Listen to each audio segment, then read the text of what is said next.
Hi guys, my name is Adam Monti, and I'm here with... I'm Matt Manti, the Communications Manager for Sky Valley in Caliente Springs. If you don't know, this is my older brother. This is true. And so if you don't know, now you know. We don't look exactly alike, but we act exactly alike. Something like that. So, yeah. Today we're here to talk to you guys being Canadians specifically, about what we're thinking and know about the U.S.-Canadian border situation, particularly about what to expect possibly coming into this fall and winter. I know it's on many of your minds. I know it's on our minds. So we thought we would just do a quick video to communicate what we think we know. If we say something that's not perfectly accurate, please forgive us. It's a strange situation out there in the world right now, so we're just trying to do the best we can. While the U.S. border is closed between Canada and the U.S., it's only the land border, Matt. Right. So if you try to drive a car or an RV across the border as a Canadian, they will stop you. However, they will not stop you if you fly. And you may find that very strange. What's interesting is me and Matt are U.S. citizens. We cannot fly to Canada. Canada will not let us unless it's a, what is it? If we have a residence there or if there's an emergency, family. There are exceptions that you guys probably know. Canadians do not want us coming up and visiting. Too bad. Fair enough. But the U.S., of course, wants you. So they allow, if you're a Canadian citizen, you can fly to the United States and back. Canada will ask you to do a 14-day quarantine for I think any reason. And this isn't widely known, and you're probably saying that's not true, Adam. That is not true. We've had Canadians tell us this. We've had Canadians do it. They've showed us this in the past months.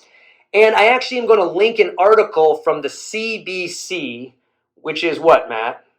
The CBC?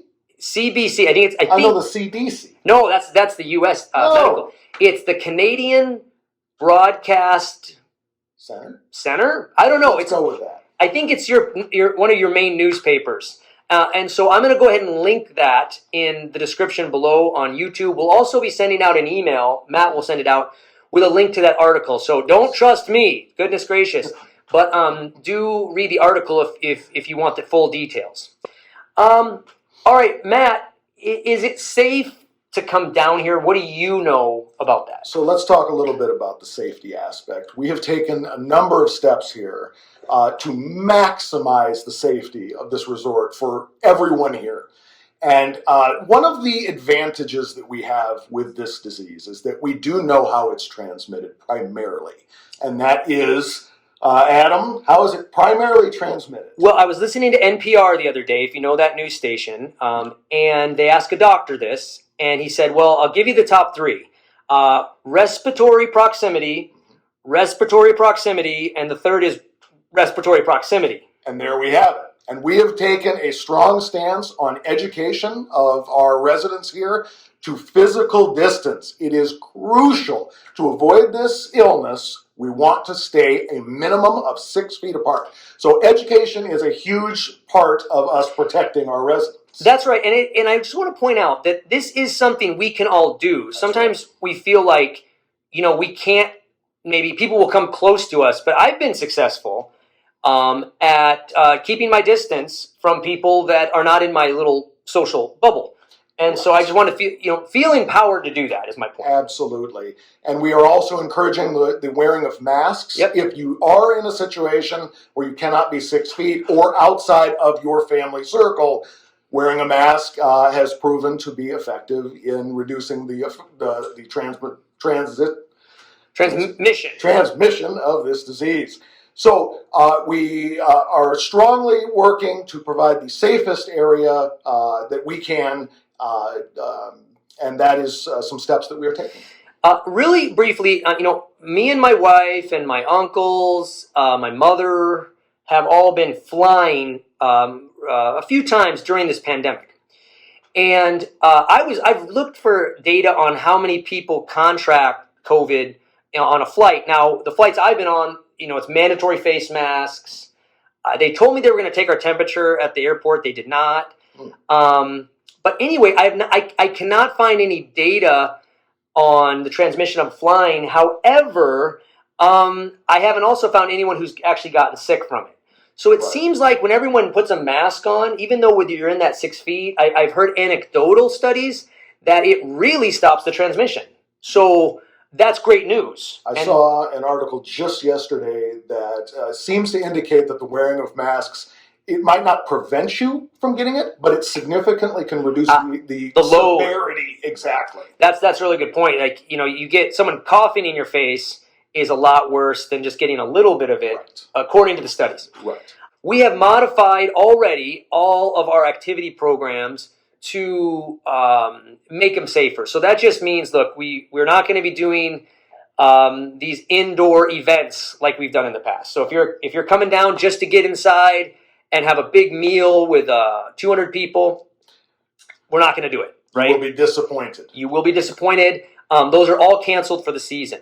However, we're not just canceling things. We want to have fun. I mean, that's life, right? That's right. So we are going to be adding activities, modifying activities. Like if we were doing indoor yoga, we're going to be doing probably outdoor yoga where it's easy to accomplish 6-10 feet of spacing with great ventilation.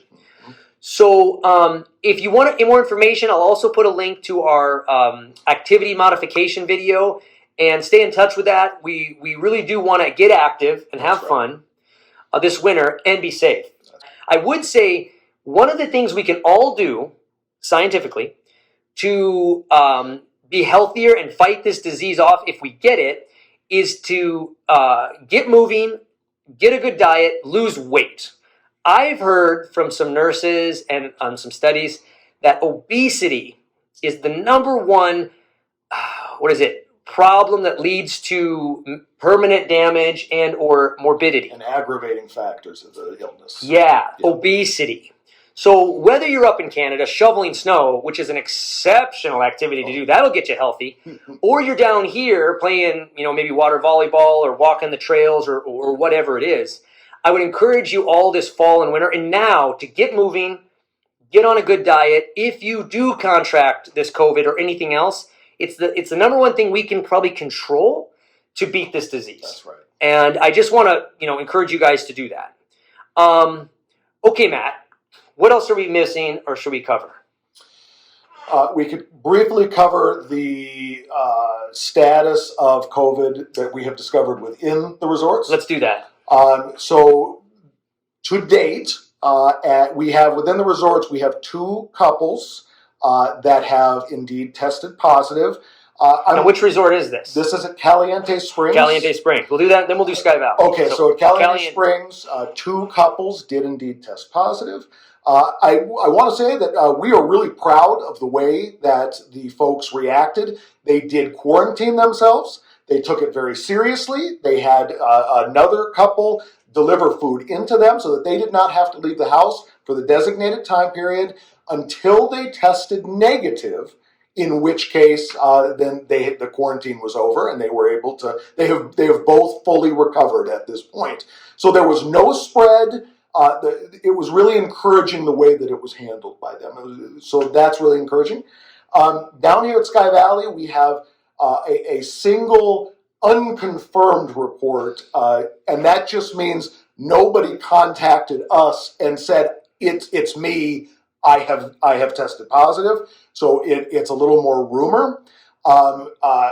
Nonetheless, once again, that was about a month ago, and so precautions were taken, and it seems that a positive outcome has been achieved. It's hard to count from March till now, but it's probably been around 6 months.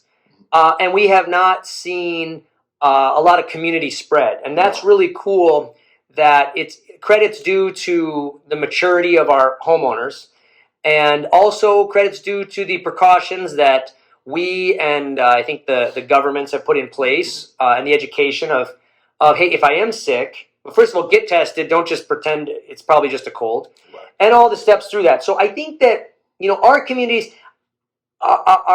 we've stopped the spread. Yes. Thus far, and I expect that to continue.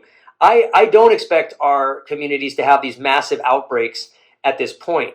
I do think that we need to continue to put in place protocols or keep the protocols in place to stay safe. I don't think we can just take our foot off and say, well, we've done it. I think that we need to continue to do that.